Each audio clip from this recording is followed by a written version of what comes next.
Welcome to the Lady Landlords podcast, where we empower women to gain financial independence through real estate investing. I'm your host, Becky Nova, founder of Lady Landlords. If you're ready to buy, manage, and grow your real estate portfolio, then let's get started. Welcome back to this week's episode of the Lady Landlords podcast. I'm your host, Becky Nova, and today we get to bring you one of my favorite types of our episodes, and that is a member spotlight. We're talking all about Dr. Amber Howarth today. She just got her first property, so we will be celebrating that. So Amber, thank you so much for joining me. How are you today? Good. How are you? I'm fantastic. And where in the world are you? We are currently in Tennessee right now. Yeah. And you're sitting in your new home. I am. It's a little on the empty side right now, but we are here. We'll get to that in a minute. But if you could, I would love if you could just introduce who you are as a woman to our community. Definitely. So as Becky already mentioned, I'm Amber Howarth. I'm a veterinarian by trade. That's when I went to school with a really long 8 years of doing that. While my husband was across the United States, so we've done long distance for a very long time, but he was getting his certification to fly Apache helicopters in the military. And so finally, back in 2021, we lived together for the first time, even though we had been married for several years prior to that. So I don't know in this day and age if it's considered doing that backwards, but that is kind of how we evolved and came together. We had actually been together since before I went to vet school and had known each other since kindergarten. I did not know you guys have known each other since kindergarten. That's so cute.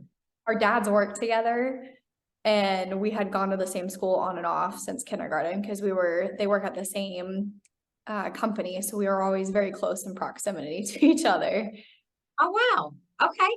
Oh, that's nice and special. So for our listeners, so Amber is actually part of the Lady Landlords mentorship, and then her husband Brandon is actually a part. So I've gotten to meet Brandon as well multiple times. So it's been great for them as a couple to really be kind of doing this together. But I didn't realize that of all of our time working together, I didn't realize that you guys have known each other literally your entire lives.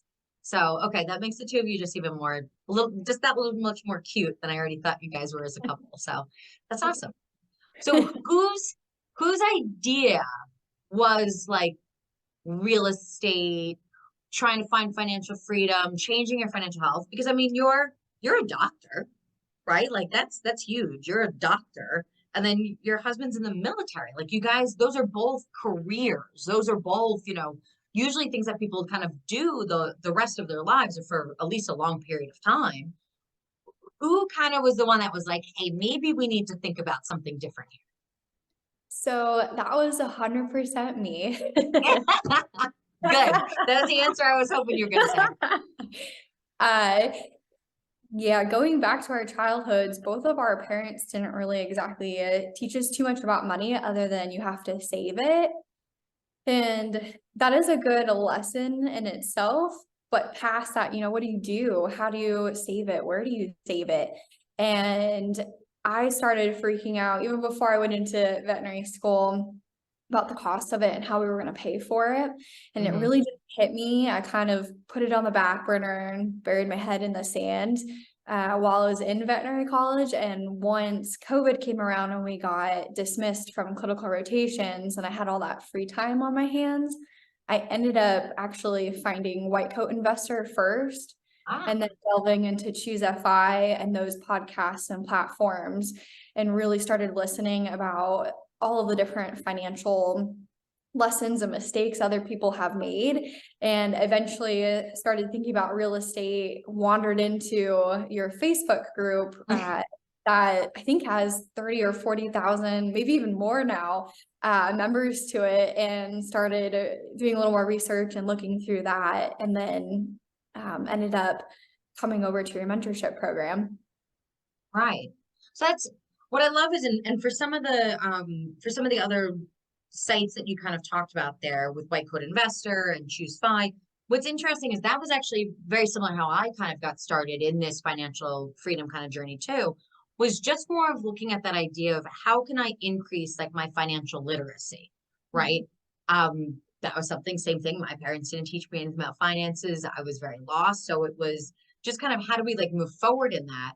So it was a lot of kind of finding that like FIRE movement, right? Financial independence, retire early for any of our listeners that are not familiar with that acronym. I remember retire early doesn't mean we have to go and sit and eat bonbons all day, but it's really just an idea of maybe leaving a place that you're specifically at, if you so choose, really kind of giving you some options. So it's interesting that you and I both then kind of went on that route of kind of financial literacy first, and then realized that it was real estate that was really going to kind of make an impact. What drew you to real estate investing over the other options out there? It looked inviting to me. My grandparents actually found this out a couple months ago, had dabbled in real estate probably 50 years ago or so. Wow. Okay. Um, I but would have not loved to have really. bought back then. Right, exactly. Uh, but I knew real estate was more of a concrete way for passive income.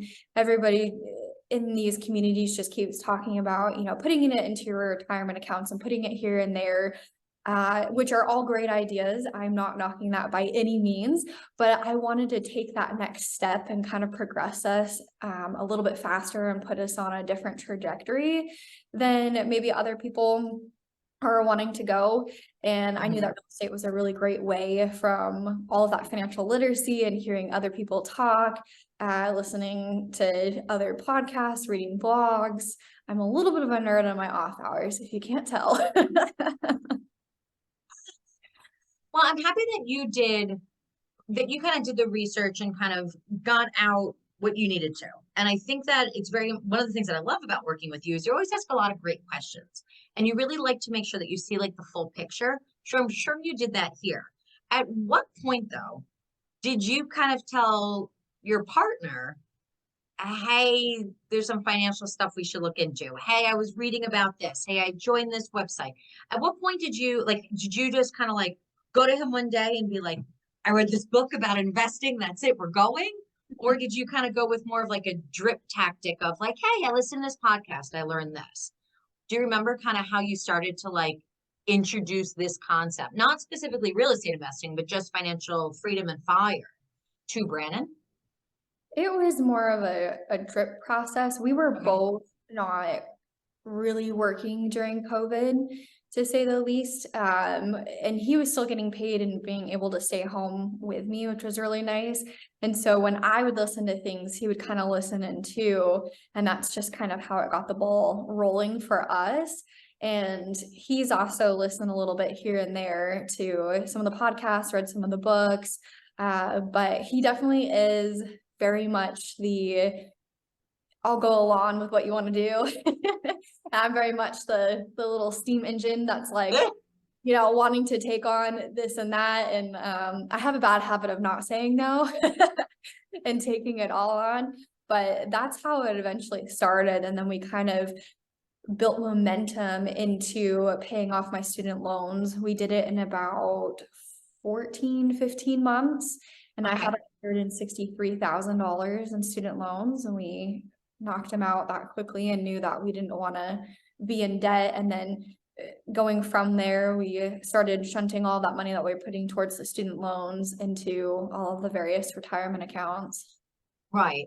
So it sounds like then what you really learned through some of those fire groups was really helpful, right? It got you into a better place to lowering your debt, which is kind of the first step to a lot of financial literacy. And then also, how do we then kind of get those buckets that are supposed to be really secure for us, not necessarily the things that are going to give us the biggest return, but at least how are we going to make sure that we're thinking about kind of our future in the long term? So it sounds like you guys kind of got that done. What made then that what brought you to then say, okay, now we're ready to invest in real estate?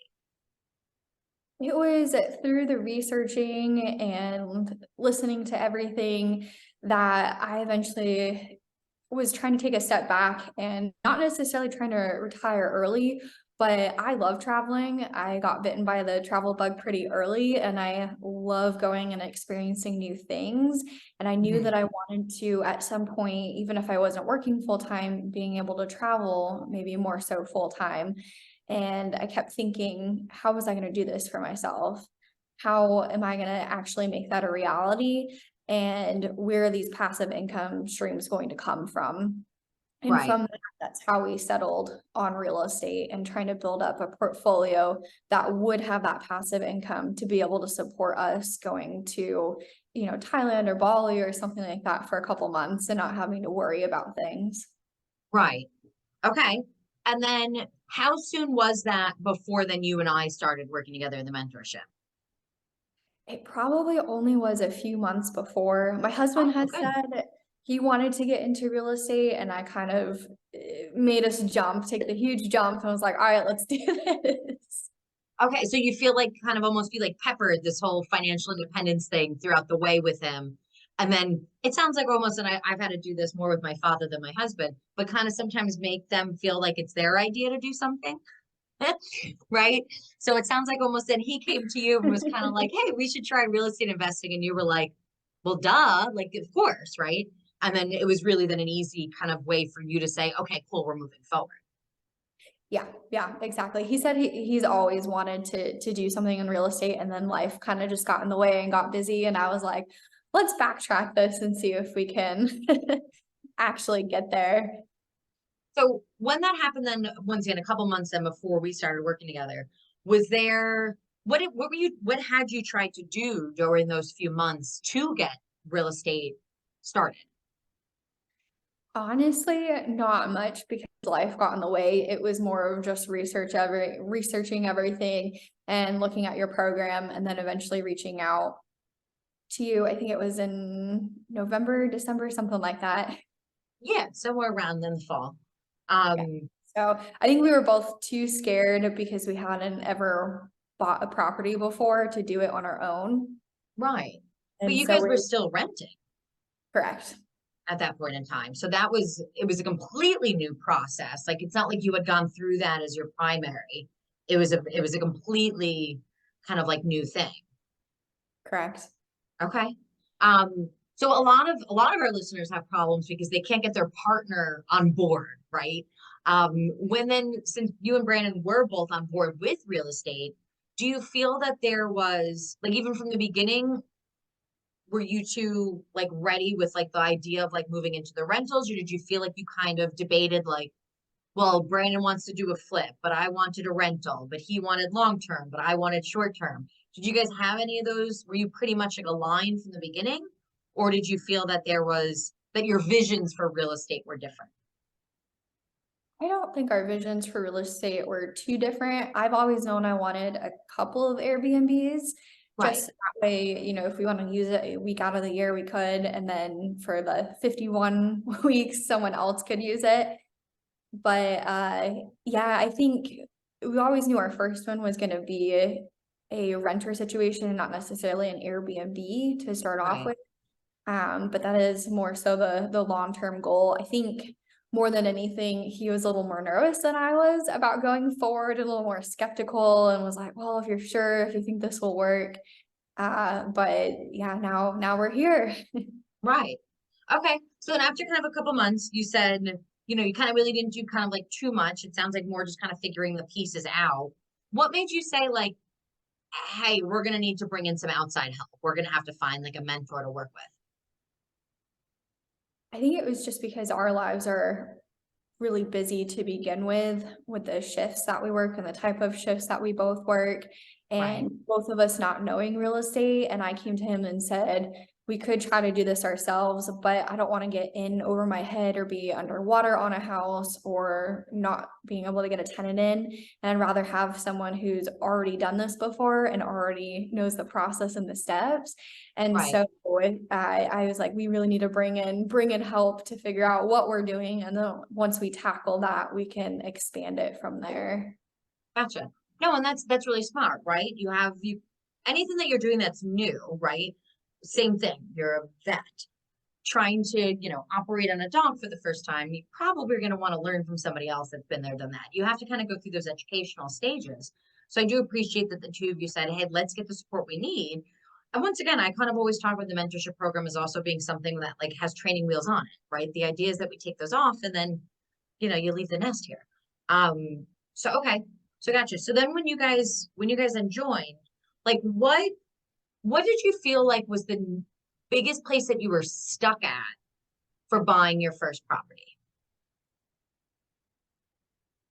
I think finding the right one and understanding all of the nuances of the loan process and the title and all of that. And still probably to this day, I'd have to have a really good real estate agent with me to still, walk through the process, because I'm sure I'd forget a few steps here and there. But we looked at quite a few of them Yeah. before settling on the one that we liked. We were really, really, truly hoping for a duplex or a quadplex, something like that. And in our particular area, there just aren't many that are in an affordable budget. If you have a couple $1 million in your bank account, then yeah, the sky's your limit here, but we do not. Right. And there's so many different places in every single state across the country that do have just those higher markets, and some nice neighborhoods and things. But that was really, you guys weren't looking for a move at that point in time. You weren't looking for, it's not like you were looking to relocate. You really wanted to still stay in the area where you were and that you guys were working. So it was also, how do we make it where we can get that first rental that's going to kind of just be the easiest for the two of you to kind of get started in this, right? Yeah. And we definitely, we definitely regret not investing sooner. Right. I was gonna say that's every single like investor says the exact same thing. It's always, I just wish I'd gotten started sooner. So what was your favorite part of the process of finding your first rental? So far, I loved honestly looking at all of the homes, even though it was a little bit of a hiccup because we weren't finding the one that fit us. But I love interior design too. And I love, how people lay out the buildings and the architecture designs that go behind it. So probably our poor real estate agent was like, oh my gosh, she wants to look at how many more? But I mean, how many houses do you feel like you two looked at? Because I wouldn't say it was like that many. No, it probably was 20 to 30 total. Right. I was gonna say probably my guess was gonna be around like 20. But also I think the average, and this was more of a statistic pre-COVID. I'm going to put that caveat in for a reason, but it usually, the statistic that I read in 2019 was that it really takes about 10 houses for a person to find the right property for them, right? And that's owner occupied. That's not necessarily looking for the investment. So when you're really looking, and you as a family know what your budget is, know what your needs are based on how many kids and dogs and all that type of stuff that you necessarily have, right, your options are kind of limited. You have to then find a property that has those kind of constraints. So if 10 properties is average for a person that's going to be living there, then now you have to take on the added bonus of two things. One, you are looking for the first time. This is your first time really looking at a property to even like evaluate, like, do you buy this or do you not? So there's going to be a learning curve there. So let's throw an extra 2-3 houses on the front end for that. And then on the back end, you really had a lot more variability with what you could look at, because to you, it didn't matter if there were 2 bedrooms or 4 bedrooms, because really what you were looking at was the numbers. And then also we're going to have to look at a couple more properties because of the fact that we want to find the best cash flowing deal. To me, ending up around, plus or minus 20 properties is really not that big of an issue. And then also the fact that you were doing it post-COVID, where things are still a little bit more competitive. And this was a couple months ago, really, when you were looking. Prices were still high. Prices were still competitive. People were still getting into bidding wars. You were really kind of walking into all of that. So 20 properties to me actually ain't that bad when you think about it. Yeah, that's definitely true. Some of them were for just fun. So I could go in and look. And there's exactly that. You needed to get an idea of just what is even looking at a property even like let Mhm. alone the one that you were actually considering, right? I remember the first property that my realtor showed us. Um, it was a duplex in the Bronx. I remember it had 4 bedrooms over 2 bedrooms, and the thing was like $1 million. And it was January, and the only reason I remember it was January was because we went through the house, looked through everything in probably like 20, 30 minutes, and then stood in the backyard and talked about the house for about an hour in New York in January. That's why I remember it. And then we kind of laughed about it because we were like, we clearly like the backyard better than any other place in the house because we stood outside for an hour in the freezing cold because of this property. But that was actually, we were not qualified for that house at all. And I had asked my realtor, I don't know, he's become like one of my closest friends. But I asked my realtor like a year or 2 years later, I'm like, why did you even show us that house? And he was like, because you've never seen a house before. I had to show you something just so you guys can get a feel for what your options were, what it was like. And then he goes, I wanted to take you guys through a house so that way he could calibrate really what we were looking for. We were looking really for a primary residence at the time. So he was like, the fact that we stood outside in the freezing cold for an hour, he goes, I realized how important outdoor space was to you two. He's like, I wasn't going to show you anything that didn't have it because I knew you two weren't going to be happy because that was seemed to be the most important thing that you two looked at.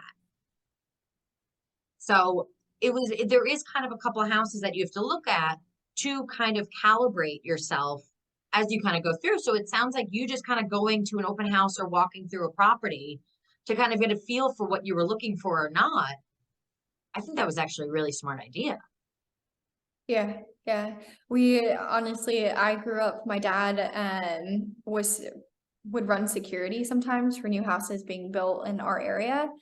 And we would do that for fun if they didn't have any doors on the property when they were still being built. We would just walk in and like look at it, and my parents would comment and I would listen. And so now I'll do the same thing sometimes if there's properties being built in our area. If they don't have doors yet, I'll just go walk through them and be like, what were they thinking for this space? Right. Yeah, you could never get away with that in the neighborhood I live in. There'd be like, 14 different families moving in. Here in New York, yeah, you don't leave things without doors open. But that's I always have to remind myself of that there's like just other ways that things work in other parts of the country. You would never do that in New York, maybe upstate, but definitely not down the city where I am. But so when you were kind of going through that process, so I just asked you what your favorite part was. What was your least favorite part? Probably signing all of the documents. I think ours was like 100 pages long or something like Yeah, that. It was a lot. And then right. my husband was gone, so I had power of attorney, so I had to sign for him as well. Right, which puts all that pressure kind of on your side. Yeah, yeah. Because when we ended up getting the house, he wasn't even here for it. And so No, all of it was on me to deal with. right. Was there a part of the process that you felt like, oh my God, this is never going to happen. This is absolutely miserable. That's it. I want to throw in the towel. I want to give up. Because we've all had that Yeah, moment. yeah. Uh Not yet, I will say. It was Okay. frustrating when we couldn't find a duplex or a quadplex, and then we ended up having to pivot. Um, Right. yeah, not quite yet. And granted, we're still not 100% all the way through the process because we eventually got to rent this out. So hopefully we will have a tenant and be successful that way, but not quite yet. Okay. No, and I know you guys were disappointed when it wasn't going to work with the multifamily. So we're just gonna have to make that work for the next property. So the place that I felt that either you kind of like relied on me or the place that I felt that you guys were the most unhappy was kind of going through the different numbers of the loan options. Hmm. So maybe that wasn't a place that you wanted to kind of kick in the towel, but I feel like that was a place where you definitely wanted to kick something.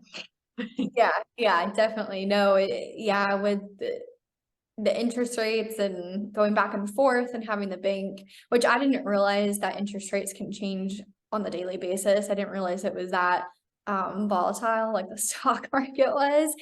And so, yeah, when she told us one week, like, oh, they dropped, we're like, oh, perfect, but we still don't have that property. Like, hopefully they'll stay. And the next week she was like, oh, they went up again. And it was like, what is happening right now? And so, yeah, I love numbers. I used to consult for other veterinarians as well and run their numbers if they were going to start up or acquire a veterinary practice. So running the numbers on houses was a lot of fun for me, but it was also kind of frustrating too to see, you know, what would happen if we put this amount down or put 0% down, or how that worked.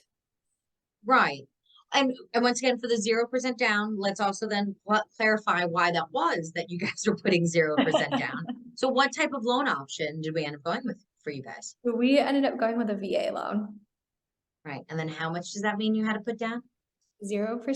0%. So you hear that? So any ladies out there better than military, ex-military, partners that are military, that is a great benefit that you get. That everyone that has the opportunity to use a VA loan should take advantage of. Unfortunately, like there's a lot more, let's be real, there's a lot more that we can actually do for veterans and for our active military service. This is the least that we can do, is kind of have that as an option. So go out there and absolutely use it. But that really was able to kind of, in a way, it was able to kind of open up some doors because it left kind of more cash on the table for what we can kind of do like next, right? Yeah, I definitely did. And that's always been part of the big plan of, okay, we've got this first one and now we want to move on to 2, 3, 4 and beyond. So that way our futuristic goals are met. Right. And let's just be clear too, also with putting 0 down does not mean that you guys did not have to pay money to close on the property, right? There were still closing costs, there were still appraisal fees, there was still, you know, attorney's fees, title fees, all those different things. So you still had to come out of pocket. So it's not like, you know, you ended up walking away with a property and, you know, just, you know, flip the guy like a quarter to take it here. You still had to make that investment and put into it. And clearly also, and one of the things that we worked on together was also, well, the less we put down, the less cash flow we're going to have, right? If we took the same property and put more money down, well, then we'd have more money out of pocket, less money to kind of go on for 2, 3, 4, but it would then increase cash flow up front rather than this way, which at least kind of got that equity built in, less cash flow now, but more cash flow kind of down the line. So it was, once again, a way that was just, let's kick off our process here. And now we can kind of go start shopping for the next one. Right. Yes. Yeah, exactly. So with some of those obstacles between having to pivot between wanting to do a multifamily then to the single family, going through the process since you had never kind of bought a house before in general, dealing with lender issues and them just throwing at you different numbers in addition to a realtor that's kind of pressuring you to pick one, right? How do you feel that the mentorship was able to help you through some of those decisions? It was really great to be able to go through the modules and then meet with you either weekly or bi-monthly, whatever that looks like for that month, and ask our personal questions, or even for the office hours on Thursdays to ask questions there and see what other people had going on too. I still wish I could join more of the office hours. I'm always working on Thursdays now, but I'm able to catch up on the back end of it. Right. It was really great to have the formal lectures and then to be able to ask questions that pertain to our individual case. Right. Kind of like what you were saying, like one of the things that you were looking for is somebody that had kind of been there, done that to help kind of guide you through the process. So good. I'm so happy that I was able to do that for you guys. And kind of, and just share the things that I've learned and what's worked for me as we kind of go through that process. So, and then what's next for you? What are you working on? So in the real estate realm, we're thinking about potentially going after a property that's in Florida, actually. And it's a company that I learned about through White Coat Investor. It was on one of their recommendation tabs, and it's a company that owns several different companies underneath it, kind of like a parent company essentially. And they build these single family quadplexes, duplexes, I think pretty much anything essentially in Florida. And they build it from the ground up, and then they rent it out and have a property management company that'll come in and do it for you, at least for the first 2 years. And so that's kind of what we're looking towards next, going after. And then eventually, wherever we end up settling down after my husband's out of the military is probably where we'll have more of our main hub properties, essentially. Gotcha. No, and that's going to be nice too, to be able to kind of look at where do we kind of go from here and what are those other options. So we'll definitely get together for a call to make sure that we now have a strategy in place of how we're going to be able to now scale portfolio.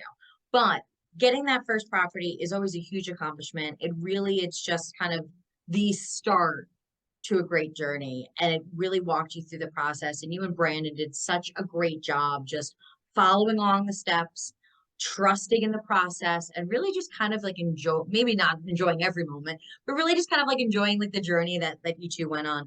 And you guys have an absolutely gorgeous, gorgeous first property. I don't know if you saw when I shared a little bit of your story about it, about the property you bought. I shared the pictures in the larger Lady Landlords group, and just people were like, can I move in? Like they were like, that's a rental property. That place is absolutely gorgeous. And it really truly is a gorgeous home. And when you secure tenants that I know that are going to be moving in soon, I am very happy that I'm sure that they're absolutely going to love what a gorgeous house that is. So congratulations on the first one. Thank you so much. Yeah. Thank you. Yeah, we've loved this house. It's super cute and a really, really great house. And they did a really good job planning it out and building. So Right. excited to keep going and get tenants in here and get onto the, like I said, second, third, and fourth. Yeah. For somebody that's out there listening, that's kind of in that place where you were a couple years ago of or last year of saying like, okay, cool, I want to do real estate. And then they're kind of in that like couple months kind of gap where they were like, I don't really know what I'm supposed to be doing though. I know I want to do this. What advice would you give them? I would definitely do your research and make sure that it's going to be for you. It's definitely not for the faint of heart, because you're going to have ups and downs and things will happen along the way.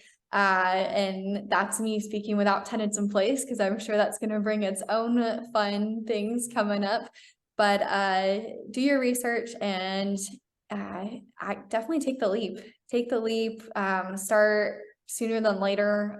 Don't dally on it, because we kind of debated for a while going back and forth, I think almost a little too long before getting into this one. And I honestly think for your first property, if you've never bought anything before and have no idea how the process goes, it's always really great to rely on someone who's been there before and can show you the ropes, so that way you have more of a linear path instead of one that's full of bumps and curves and potholes and obstacles in your way. Right. No, I think that's great advice.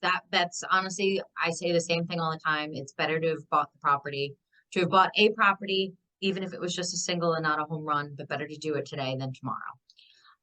So good. Well, Amber, thank you very much for joining me today. I appreciate it. Congratulations again to you and Brandon. Thank you. Of course. And I'll be seeing you soon. We'll make sure to schedule a call so we can talk about then next steps for the second, third, and fourth properties here. Otherwise, for all of our listeners, ladies, thank you very much for joining us. Please do make sure to subscribe so you do not miss another episode of the Lady Landlords podcast. We release episodes every other Tuesday. And also, if you are interested in the mentorship that Amber was talking about, head over to lady-landlords.com to learn if the program is the right fit for you. Thank you very much, and we'll see you on the next episode of the Lady Landlords podcast. Thank you for listening to today's episode. If you're feeling stuck in your real estate journey, visit lady-landlords.com to book a one-on-one workshop with me. I'll help you determine your next best strategy. Or you could subscribe to our newsletter for exclusive tips and offers. Invest with confidence. Become a Lady Landlord today.